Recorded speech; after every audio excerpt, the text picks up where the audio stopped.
Olá, pessoal. Vamos dar sequência aqui à prova do Enem comentada, caderno 1 azul, Ciências Humanas e suas tecnologias. Então, vamos seguindo com a questão de número 71. Ela tem um textozinho que faz uma relação do avanço da cultura da soja na região da Amazônia com a retomada do desmatamento, com o avanço do desmatamento. E aí, o finalzinho desse texto, que é bem interessante, faz o seguinte, ó, fala o seguinte, perdão, é evidente que o crescimento do desmatamento tem a ver também com a expansão da soja, porém, atribuir a ela o fator principal parece não totalmente correto. Então, o autor aqui está falando que não é só a expansão da soja que está relacionada a esse impacto ambiental negativo que é o desmatamento, mas também, no final, ele coloca aos grileiros, madeireiros e pecuaristas, tá? Aí, o que a questão está pedindo? Na visão do autor, o problema central ele já localizou, tá? O problema central é a relação do avanço da cultura da soja com o desmatamento e outras atividades, madeireiros, pecuaristas, grileiros, mas como é que esse pessoal, por que esse pessoal consegue retomar o desmatamento? Se o governo ali consegue controlar com medidas através de instrumentos jurídicos ligados à política ambiental, às leis ambientais, etc. Mas o que de fato ocasiona, né? Quais as condições para que esse problema continue sendo ainda um problema? A resposta correta é a letra A, tá? Apropriação de áreas devolutas. Essas pessoas ligadas a essas atividades, principalmente os grileiros, tá? Ao sistema de grilagem, eles vão se apropriar de áreas devolutas, de terrenos públicos que não têm donos, que não são pertencentes à iniciativa privada de uso público. Então, eles vão conseguir sempre se expandir. Para eles terem esse tipo de atividade, eles precisam de território, né? Então, eles vão se apropriar das áreas devolutas. Essa é a resposta correta. Aí eu vou dizer por que as outras não são. Sonegação de impostos federais? Olha, não tem muito a ver com isso, tá? Isso poderia até te confundir. Ah, existe uma sonegação, existe uma uma ilegalidade em relação a determinados impostos? Com certeza, ainda mais a gente pensa aí no sistema de grilagem e etc. Só que não tem muito a ver, não desencadearia, não é o único responsável que vai dar munição para esse pessoal aí conseguir, ligado a essas áreas, conseguir expandir os seus negócios. Então, não pode ser, tá? Não explica totalmente, não justifica totalmente. C. Incorporação de exportação ilegal. Olha só, exportação ilegal. Isso se refere aos pecuaristas, aos madeireiros, em parte, tá? Então, os pecuaristas, a maioria não. O que está ilegal mesmo é simplesmente as pessoas se apropriarem das terras, invadirem, tá? Essa questão, ela joga o seguinte, olha, ela está querendo dizer, entre linhas, né? Dizer para o candidato assim: olha só, a mídia joga como invasão de terra, apropriação de terra, só pelos movimentos sociais, mas na realidade, essas pessoas que estão no topo dessas atividades econômicas e que ajudam a desmatar, elas também se apropriam legalmente de áreas devolutas, de terrenos de terras do governo, então, terras públicas. Então, eles também são responsáveis. Essa é a mensagem dessa questão. A D, desoneração de setores produtivos, nossa, seria exatamente o contrário, né? Flexibilização de legislação ambiental. Essa alternativa poderia te levar ao erro, tá? Porque você poderia pensar o seguinte: caramba, legislação ambiental, ela está permitindo isso, então ela está relacionada ao aumento do desmatamento. Olha só, a legislação ambiental ela não teve nenhum tipo de flexibilização, tá?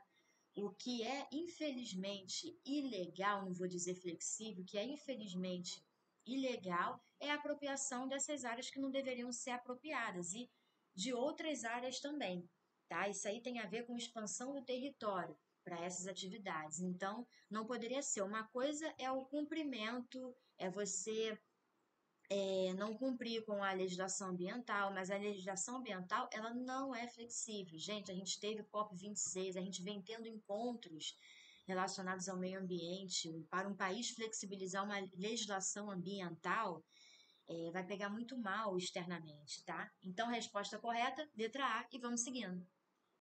A questão de número 78 é fácil, fácil. Ela tem um texto que fala da agricultura urbana no Rio de Janeiro. Fala que vem crescendo nos últimos 20 anos, e aí você tem toda a reprodução de modelos de vida antigos.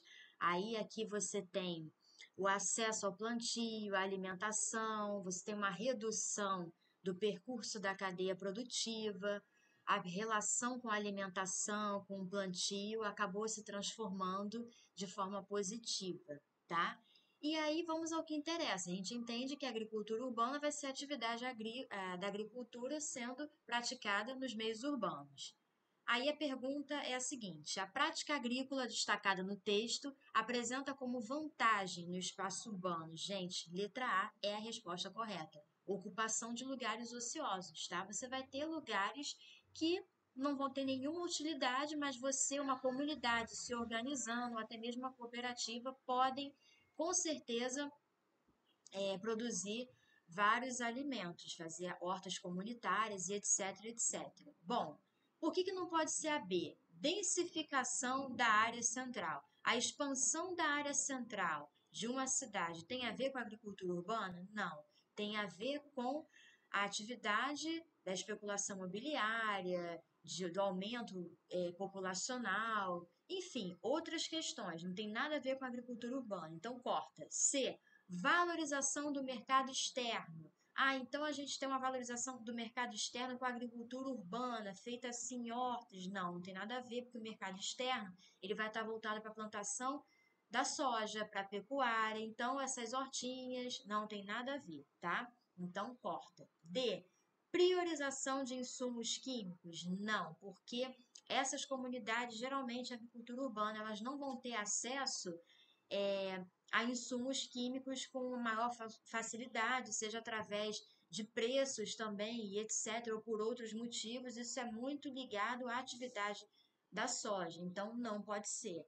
Letra E, mecanização de técnicas de cultivo. Aqui você não tem incentivo para você adotar uma tecnologia avançada na agricultura urbana, não, tá? Então a resposta correta é a letra A, é a vantagem. E também mecanização de técnicas de cultivo, priorização de insumos químicos, valorização do mercado externo, são três alternativas que estão falando de um outro tipo de atividade, como eu coloquei, de uma outra agricultura, né? O agronegócio, a agropecuária, etc. E aqui não tem nenhuma relação essas três últimas alternativas com uma vantagem para o espaço urbano. Você poderia até ficar um pouco confuso com a letra B, mas a densificação, a expansão da área central, no que diz respeito à população, atividades de negócios, ao comércio, etc., não tem nada a ver com a agricultura urbana, tá? Mas sim com as atividades próprias do espaço urbano, da cidade, tá bom? Então, resposta correta, letra A.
A questão de número 76, ela tem um gráfico e o título é A taxa de fecundidade no Brasil. Aí está mostrando aqui a taxa de fecundidade de 1960 a 2020, número de filhos baixa de 6,3 para 1,5. Já até interpreta para você essa informação desse gráfico, tá? Você teve uma redução drástica da taxa de fecundidade de 6,3 para 1,5, tá?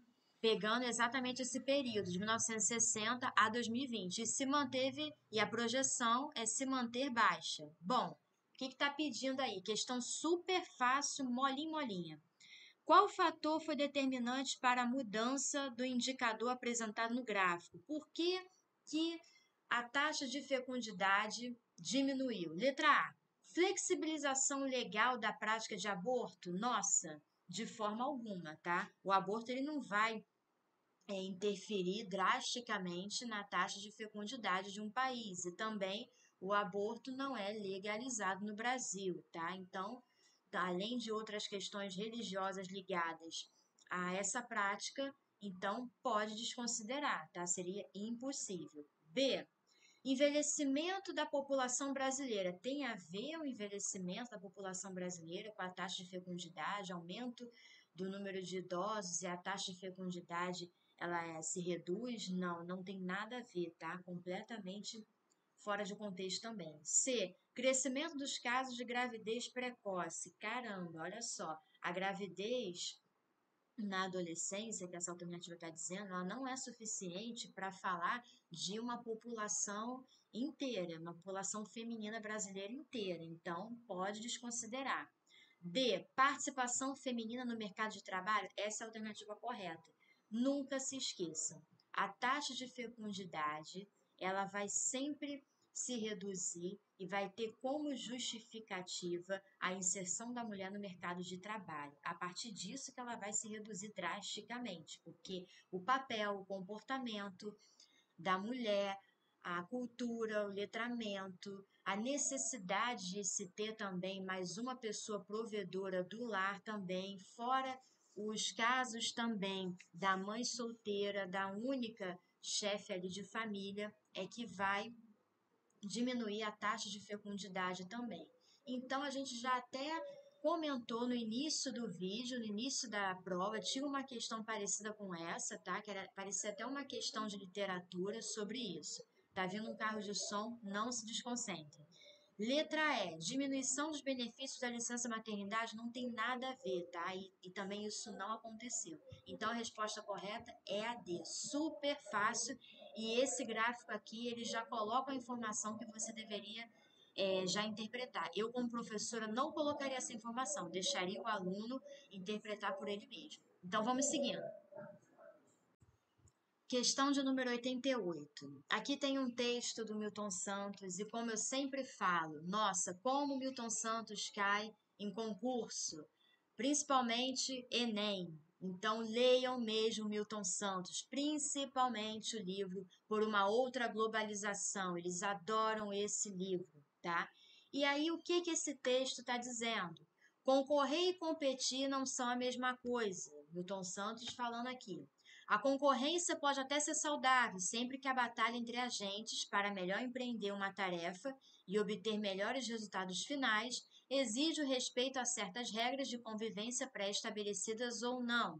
Já a competitividade se funda na invenção de novas armas de luta, no exercício em que a única regra é a conquista da melhor posição. A competitividade é uma espécie de guerra em que tudo vale e, desse modo, sua prática provoca um afrouxamento dos valores morais e um convite ao exercício da violência. Então, na percepção aqui do Milton Santos, concorrência e competição são duas coisas completamente diferentes. E a concorrência, ela é positiva, porque ela respeita determinadas regras, mas a competitividade é negativa, porque é passar por cima e não quer nem saber. Se você não entendeu, se você nunca leu o livro do Milton Santos, pelo menos essa diferença aqui, esse trecho aqui tá bem fácil, muito fácil mesmo.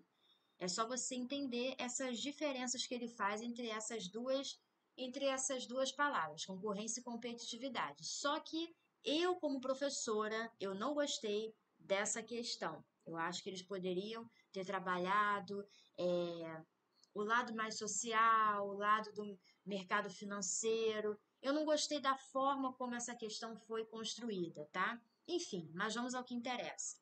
De acordo com a diferenciação feita pelo autor, que prática econômica é considerada moralmente condenável? Bom, então eu estou falando aqui da competitividade.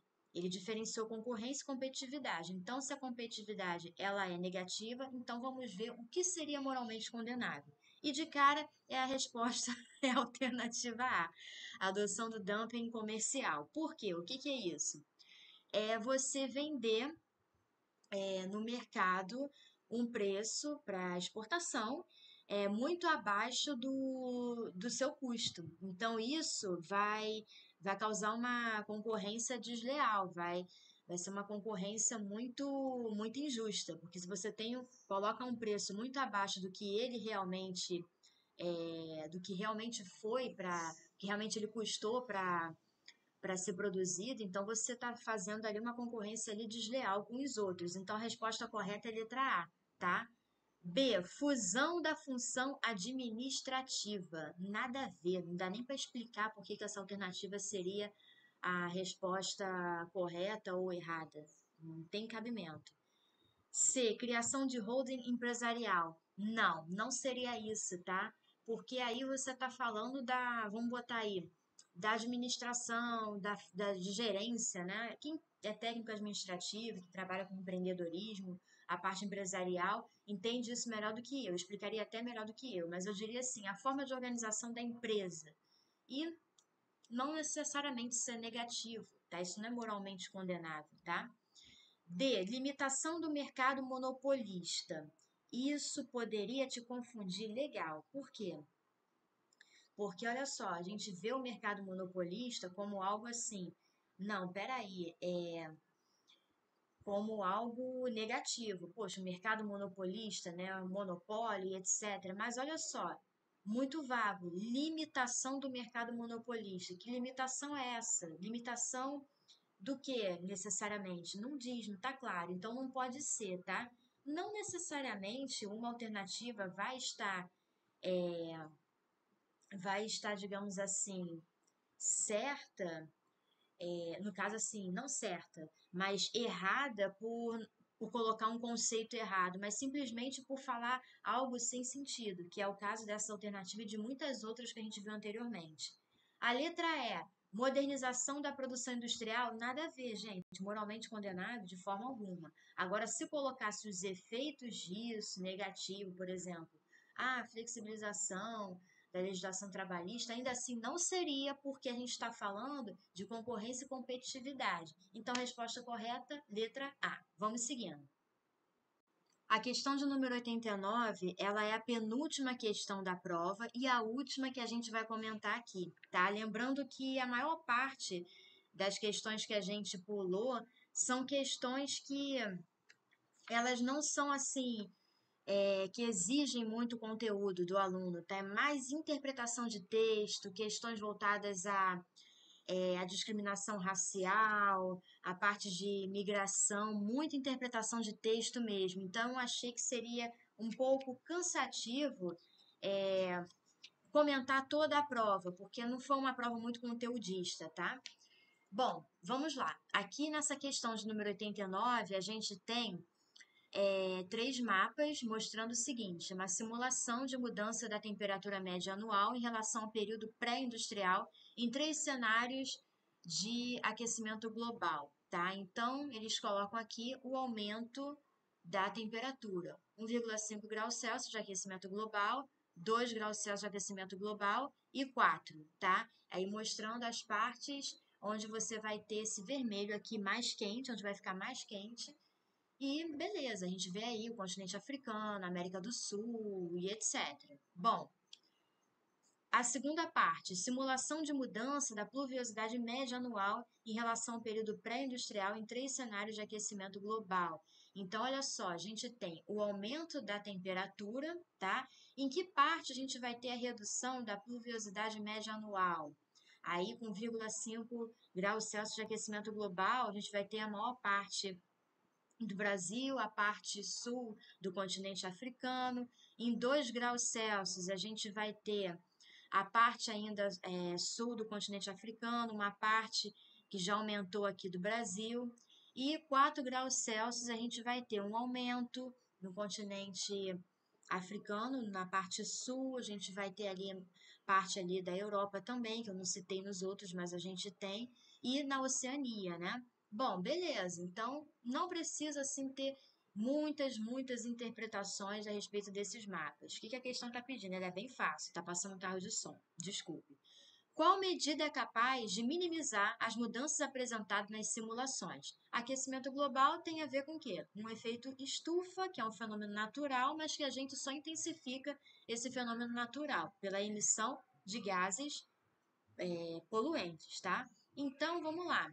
Qual medida é capaz de minimizar as mudanças apresentadas? Expandir o transporte marítimo? Nada a ver. Incentivar os fluxos migratórios? Nada a ver, tá? Monitorar as atividades vulcânicas? Monitorar o quê? Para impedir que elas emitam mais gases poluentes? Não, mas controlar as emissões de carbono, com certeza, os gases do efeito estufa, tá? E priorizar a utilização de termoelétricas? Nada a ver. Mesmo que você não soubesse o que são termoelétricas, não tenha nada a ver aqui, tá? Então, resposta correta, letra D.